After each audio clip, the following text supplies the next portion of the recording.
Welcome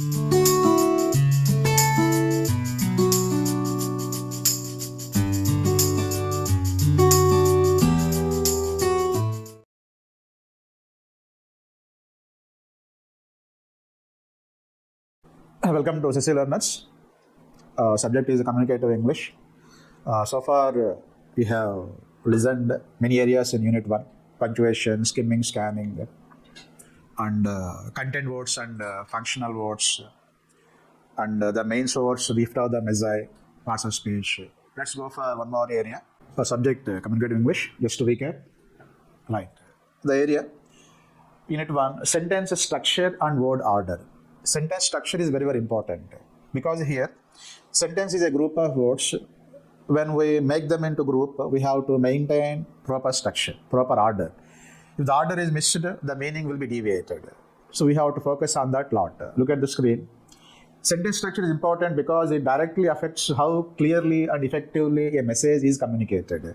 By proper structure only, we can convey the message clearly to our listeners. A well-structured sentence ensures the reader to listener can clearly understand what you are trying to say. If you miss the structure, definitely the listener unable to receive your words exactly. And sentence structure follows grammatical rules. Definitely in structuring, we have rules in grammar. So we have to follow the grammar rules accurately. And rearranging words can entirely change the sentence's meaning. So when we make the words side by side in disorder, definitely the meaning will be affected. So structuring knowledge is important for effective communication. So all the learners try to know how to make structures in English language. In the first unit, for communicative purpose, you are given a few sentence structures. Let's focus on the structures. You are given the structure number 1, that is a subject and verb. Subject nothing but, I think all you know very well, doer of action. Verb nothing but action, to denote action or existence. We can look at the examples. I cook, they attacked, many criminals died, the students have participated, they suffered. The first example you can focus, I is subject, cook is verb. Let's go for next subject, they attacked verb. Next, many criminals, subject, died is verb. Next example, the students have participated. In the expression, the students subject have participated is verb. The last example, they suffered. They is subject, suffered is verb. So in this way, in our daily life, all the time, in our spoken context, we need to make sentences. So focus on the structure, subject and verb in your life context. Let's go for the next structure. The second structure is subject, verb, adjective. Already you know subject is doer of action. Verb is action, adjective, nothing but quality, okay, which qualifies noun basically. Here the quality you see in the context, I am hungry. Here I subject, am verb, hungry is adjective. She looks happy, the state, she subject, looks verb, happy, that is adjective. The sky is blue.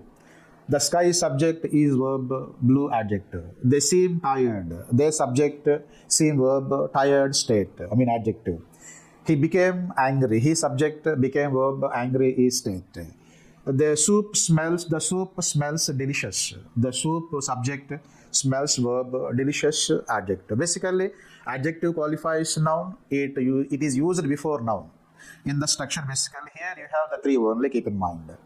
So try to use in your life context also in your life. Let's go for structure 3. The structure 3 you can find on the screen, subject, verb, adverb.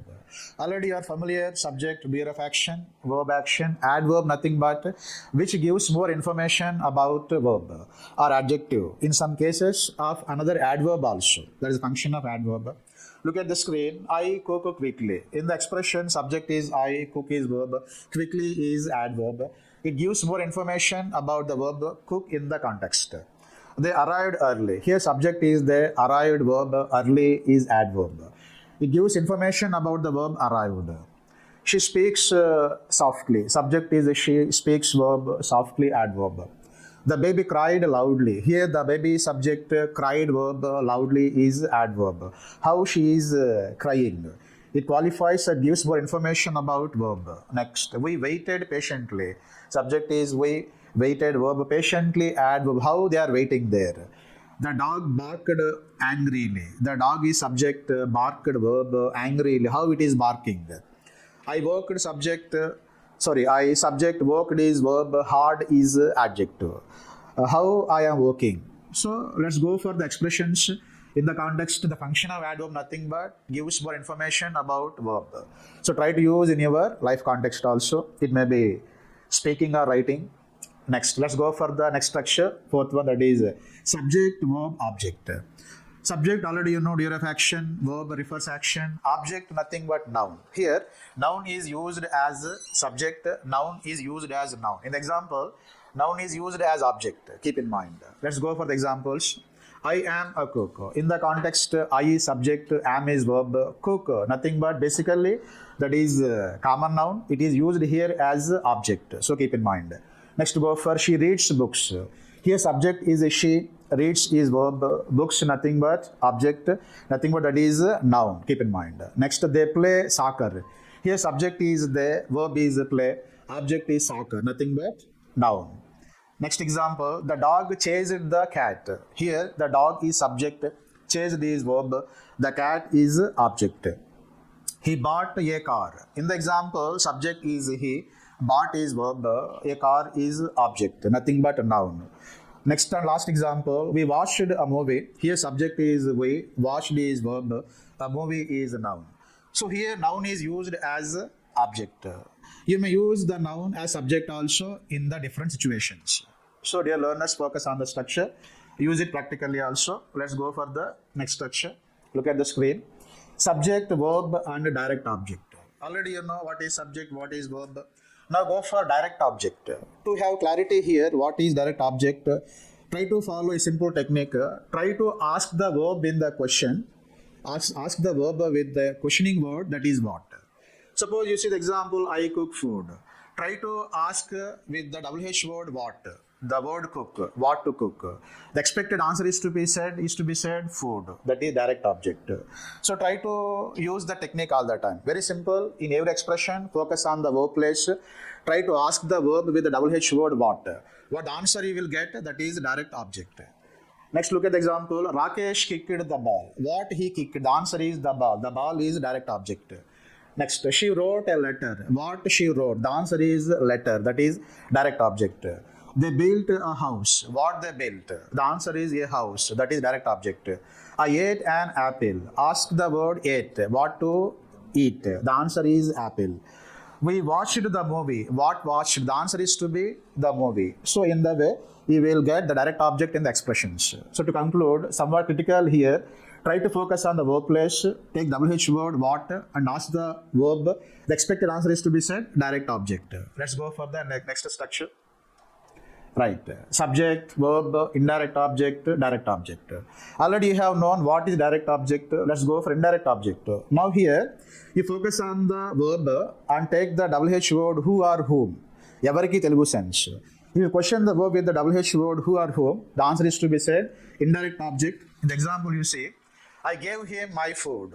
You focus on the verb gave. To whom to give? The answer is to be said him. That is to be indirect object. The food, what to give, what to give. The answer is to be my food. That is direct object. So in this way, in every example, try to focus on the verb place, ask with who or whom. The answer is to be said indirect object, here him. And once again, focus on the verb give, ask with WH word what. The answer is to be said here my food. So in the example, to whom? Him here. It is indirect object. What to give? That is my food. That is my food. It is direct object. So keep in mind in this way. Try to focus on indirect object to get. Use the WH word who or whom. To get direct object, focus on the verb and question with what. The answer is to be said direct object. In this way, try to follow. Let's go for the next example. She gave him a gift. To whom? If you question the verb, the answer is him here. It is indirect object. What to give? That is gift. That is direct object. Next, I told her a story. Here to whom? Her. That is indirect object. What? That is story. That is direct object. Next, they sent us an invitation. Here to whom? That is us. Here in the example, us. It is indirect object. What? That is invitation. It is direct object. Next example, he offered me a job. What offered job? This is direct object. To whom, that is me here, it is indirect object. The last example, we showed the teacher our project. To whom, that is answer, the teacher, it is indirect object. What showed, that is project, that is direct object. In this way, dear learners, focus the critical structure useful for spoken and writing, that is subject, verb, indirect object, direct object. Very simple, subject, verb of action, verb action, indirect object. Try to ask the verb with whom. What answer you will get, that is indirect object. And direct object, ask the verb with what. What answer you will get, that is direct object. Useful structure it is, try to use in your life context. Let's go for next one, that is exercise part, dear learners. Rewrite the following sentences in the correct structure to be meaningful. You are given 5 expressions. Try to follow the proper structuring. Try to place them in the right order. By that, you will have meaningful expressions. Try to do this task for your practice purpose. So, dear learners, to conclude, look at the screen.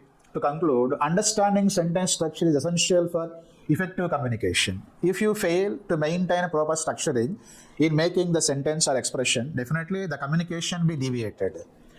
It helps writers and speakers express their ideas clearly, organize information logically, and avoid confusion. Not only writers, to all, every human beings who are using language, if they place the words in the right order, definitely they will make meaningful expressions. Otherwise, there will be chaos. So, dear learners, focus on learning not only these structures which are given here or in your textbook, Pathfinder. Many structures are there. Try to go beyond the workbook also. Try to focus. First learn the structures, then go for practicing. Then you will become expert in your communication, in listening, speaking, reading and writing, in the 4 aspects, the communication skills aspects. All the best.